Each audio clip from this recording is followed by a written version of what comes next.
Le show du matin, là. Trois tireux de roche, puis le gars d'Arvida. Radio X. Il est 8h34. Bon, des témoignages sur l'hôtel en question. Là, je veux pas revenir là-dessus. Ça va se régler en cours, cette histoire-là, j'ai bien l'impression. Mais bon courage à la famille, la jeune fille, 5 ans. C'est quand je me dis ça aurait pu arriver à ma fille, même si je sais que les spas, maintenant je le sais, je le savais pas avant ce matin, mais que les spas, généralement, c'est réservé aux adultes dans les chambres d'hôtel. Mes flots sont toujours allés pareil. Alors, je vais me méfier à l'avenir. Là-dessus, avec 1 degré, donc on prévoit un maximum de 7 alternants soleil-nuage cet après-midi. Copier-coller pour la journée de demain et 14 pour la journée de jeudi avec de la pluie. Ce sera la même chose pour vendredi avec un petit peu plus frais quand même. Ça ne demeurera pas à 14 degrés. Le week-end, à date, s'annonce quand même pas si mal. Le 18 novembre prochain, mettez ça à votre agenda. Si dans votre vie, vous vous êtes dit « Hey, moi, j'aimerais ça peut-être. J'aimerais ça avoir une entreprise. » Soit prendre la relève d'une entreprise ou encore dire « Moi, je vais devenir entrepreneur. J'ai ça comme rêve, j'ai ça comme ambition. » Ou encore, vous posez des questions sur comment ça marche. Le rendez-vous régional d'entrepreneuriat, ce sera votre rendez-vous. Donc, c'est une journée cette année avec énormément d'activités. Et on va en parler justement de la programmation avec Sophie Bouchard du CLD de la ville de Saguenay. En tout cas, encore pour l'instant, le CLD, c'est compliqué, mais pour l'instant, c'est encore ça. En plein ça. Et Luc Boivin, de la fromagerie Boivin, est conseiller municipal qui va nous raconter son histoire un peu plus tard. Salut Luc. Tout d'abord, Sophie, parlons de la programmation. Ça s'adresse à qui et pourquoi? Cette année, c'est la 10e édition en plus. On est super fiers de ça. Cette année, on a décidé de mettre en valeur les entrepreneurs, leur histoire personnelle, comment ils ont fait les gens pour réussir en affaires. Donc, on va avoir vraiment des entrepreneurs vedettes. Habituellement, on a une vedette. Hein? On avait eu François Lambert, on a eu Jeff Molson. L'année passée, on a eu Grégory Charles. Fait que là, cette année, on a dit, on a tellement des gens qui ont réussi dans la région, mais comment ils ont fait? Oui. Tu sais, on est senteux un petit peu. On aime ça, connaître qu'est-ce qui se cache par en où ça dessous. commence? Tu sais, l'histoire, ça commence où? La flamme vient d'où? Puis, sais-tu... Tu sais, on a toujours l'impression, des fois, des entrepreneurs, on sait bien, ils ont hérité de leurs parents, ils sont partis déjà riches. Puis on dirait que ça commence déjà avec de l'argent, alors que la majorité, c'est pas ça. Là. Exactement. La majorité, c'est pas ça. Et c'est ça qu'on veut mettre en valeur cette année pour la 10e édition. Donc, ça s'adresse sincèrement aux gens qui ont une petite idée déjà dans la tête, mais qui savent pas par où commencer. Aux gens qui savent pas comment procéder, c'est quoi les premières étapes, où est-ce que je peux cogner pour avoir de l'aide aussi, parce que je me sens tout ça dans mon projet. Et ces gens-là viennent assister au rendez-vous régional et là, voient des cas réels, comme par exemple Daniel Giguère, La Voix Maltais sera avec nous. On a également aussi Simon-Pierre Murdoch de Maury-Québec, qui est très connu également aussi. On a la petite école Vision. On a plein d'entrepreneurs que pour nous, on est chanceux, on a travaillé avec eux au CLD, on a vraiment des beaux projets. Pour nous, ça montre vraiment que c'est possible là, et accessible de se lancer en affaires. Donc, on a la relève d'entreprise parce que là, ça, on le sait, c'est très, très, très urgent, ça s'en vient. Ben, il y a de plus en plus d'entrepreneurs, tu sais, beaucoup de baby boomers qui veulent partir à la retraite puis qui retardent la retraite parce qu'ils se disent, bon, d'abord, à qui je vais léguer mon entreprise? J'ai une responsabilité de 50, 60, peut-être 200 employés. Je veux pas les mettre à pied. Je veux pas pour fermer la business parce que ces gens-là comptent sur moi pour avoir une job.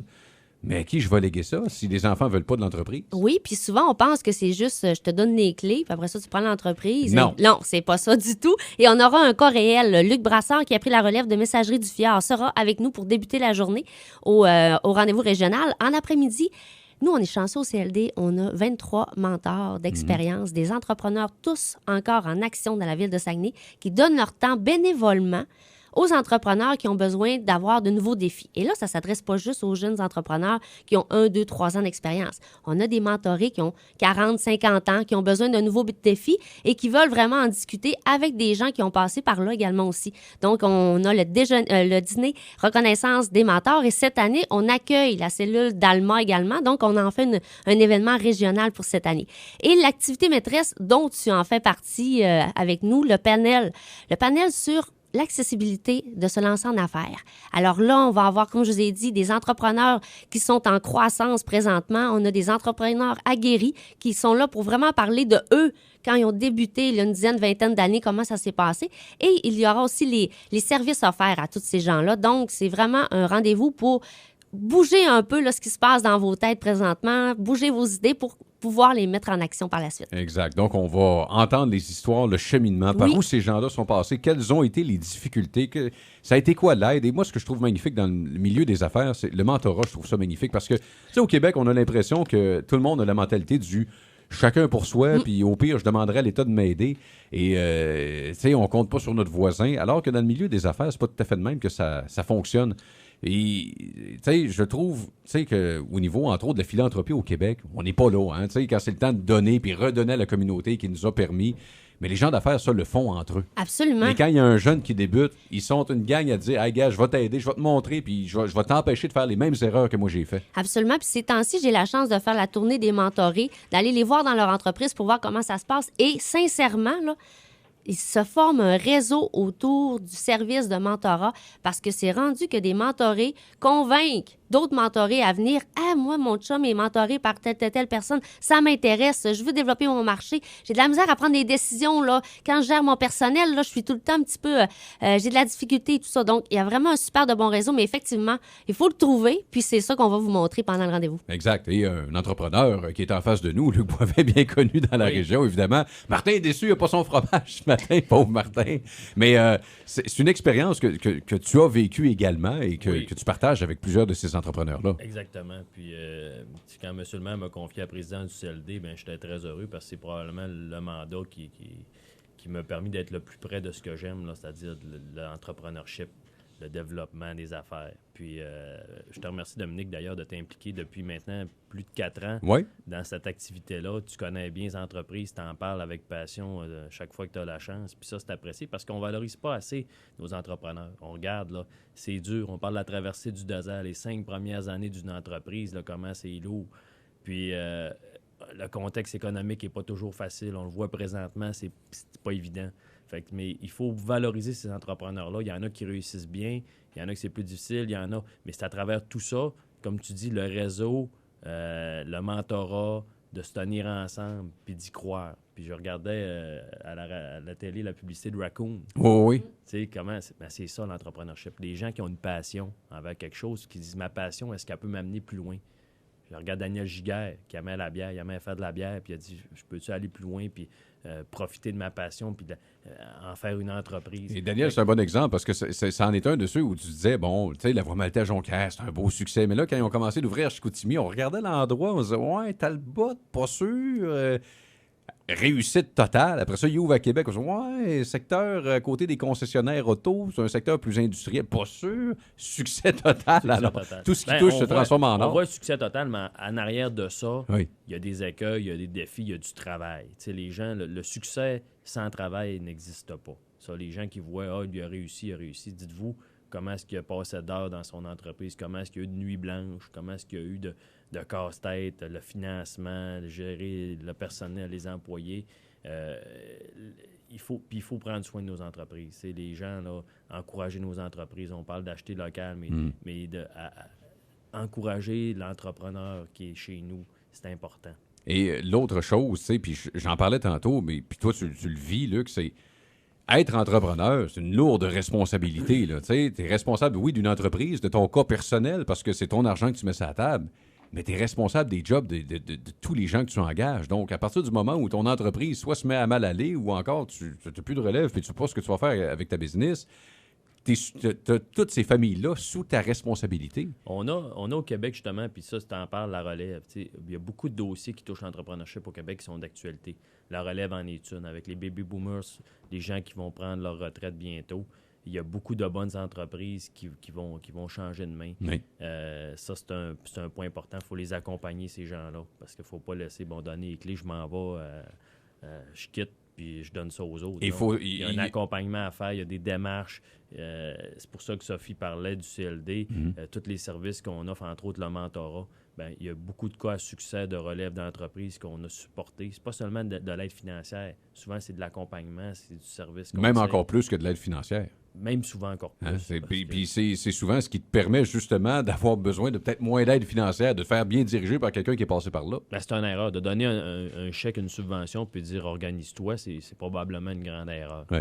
C'est plutôt de dire on va t'accompagner dans la démarche, on va te supporter financièrement, oui, par du prêt. Puis c'est comme ça que le CLD a fonctionné. Puis on regarde le taux de satisfaction des entreprises qui ont été aidées à travers le panier de services. Je peux te dire que c'est une formule à succès. Puis on a bien démarré beaucoup d'entreprises. On a bien supporté des bonnes relèves. Puis on regarde les cas à succès. J'étais avec Sophie au dernier 5 à 7 chez Savannah. Oui. Savannah, une belle petite entreprise. Écoutez, les parents qui ont des enfants, si ça n'avait pas été là, allez-y, je la plug en même temps. Mais ça a été accompagné par le CLD. Puis c'est le fun d'avoir ça, succès. Mais avant tout, de la passion. Exact. On parlait dans relève tantôt, puis je pense que c'est un des dossiers les plus importants au Québec actuellement, parce que là, les deux possibilités qui s'offrent quand tu n'as pas de relève, c'est de fermer ou de vendre à l'étranger. Et là, toutes nos compagnies québécoises sont en train de les vendre à des plus gros, ce qui fait en sorte que c'est des compagnies, des multinationales qui viennent acheter les petites entreprises locales dans les régions. Et évidemment, c'est des profits qui sacent le camp. Là. Je ne vais pas parler de protectionnisme à outrance, mais c'est ça pareil. Il faut mettre en place puis ça, dans la relève, la mécanique, je ne rentre pas dans les détails, mais la mécanique fiscale ne favorise pas le transfert des entreprises à l'intérieur d'une même famille. Ça, le gouvernement aura des réflexions à faire d'un point de vue fiscal. Puis je te donne un exemple. Si un père vend l'entreprise à son fils, il va perdre son exonération en gain de capital versus s'il vend à un étranger. Ça, c'est absolument aberrant. C'est un non-sens. C'est un non-sens total parce qu'on prive le transfert d'entreprise dans plusieurs cas parce qu'on ne peut pas faire supporter à l'entreprise le prix puis le fardeau d'une transaction financière qui coûte trop cher. Puis on ne peut pas non plus pénaliser celui qui a mis des années à monter son entreprise puis que souvent, son fonds de pension, il n'y en a pas. C'est son entreprise, son fonds de pension. Fait qu'il faut qu'il touche un montant d'argent pour prendre sa retraite. Fait qu'on a une réflexion à faire à ce niveau-là. Puis on regarde au niveau de la globalisation, écoute, c'est inquiétant. Les grandes entreprises sont de plus en plus grandes, sont de plus en plus grosses. Puis les décisions se prennent de plus en plus loin de chez nous. Puis c'est ça qui est le plus préoccupant, qui est le plus inquiétant, c'est que quand on n'a plus le contrôle des décisions qui se prennent, avant ça, à Alcan, les décisions se prenaient à Montréal, là, maintenant, c'est plus là. Mais on le voit, l'impact. Là. Et actuellement, si vous avez toujours rêvé d'être entrepreneur, mais vous n'avez pas peut-être une idée de dire, gars, moi, là, ce service-là, je pense qu'il n'est pas offert, je vais l'offrir. Il y a beaucoup d'entreprises qui sont à vendre, mais il n'y a pas de pancarte devant l'entreprise. Donc, de prendre l'information sur qu'est-ce que je pourrais acheter, vers quoi je pourrais me diriger. Alors ça, vous êtes capable d'orienter on les gens. a aidés. Il y a même des gens qui sont venus nous voir puis ils disaient, ça m'intéresse, je veux m'acheter une entreprise. Oui. Il y a des cas, écoute, François Gagné, c'est un entrepreneur né, notre président de chambre de commerce. Il cherchait une entreprise à acheter, il en a trouvé une, puis ça va très bien. Il y a des cas comme ça. Puis il y a des cas des passionnés aussi. Tu sais, tu peux démarrer aussi ton entreprise à zéro quand tu as une passion, tu performes dans ta passion, puis des fois, ça te prend juste le petit coup de pouce, le petit coup de pied. Tu sais, l'exemple de Raccoon, je trouvais ça le fun parce qu'en 30 secondes, ils ont synthétisé ça. Le gars, il est dans son lit, il est confortable, il veut pas sortir de sa zone de confort, mais son chum entrepreneur disait hey, « t'as pas le choix, tu viens », puis ils ont parti ça. C'est un exemple imagé très rapide, mais c'est ça, être entrepreneur, d'avoir une passion puis d'être capable de la rendre commercialement viable. Puis ça, il y a des façons de le faire, il y a des outils à aller chercher. Puis, exact. Puis souvent, on n'a pas la chance de les entendre parler, ces gens-là. On les voit pas dans les journaux, on les voit pas dans les médias. Et pourtant, ils ont tellement une histoire intéressante et motivante et passionnante. Donc, c'est ça qu'on veut leur donner cette année. C'est le but de l'activité. Absolument. Donc, ça se passe le 18 novembre prochain. Si vous voulez rencontrer ces gens-là, peut-être donner les détails. Là, si les gens veulent voir l'horaire, où est-ce que ça se passe? Est-ce qu'on va par Internet? Ou... Tout se retrouve sur le site du rendez-vous régional, rdvdelentrepreneuriat.com. Les inscriptions se font en ligne également. La programmation, elle est là. On est toujours là au bout du fil ou sur Facebook pour plus de détails, mais je peux vous dire que cette année, sincèrement, la lumière va être vraiment mise sur les entrepreneurs de chez nous. Sophie Bouchard, Luc Boivin, merci beaucoup. Merci. Merci. On vous souhaite une excellente journée. Il est 8h47. Le show du matin. Kick 95.7 Radio X.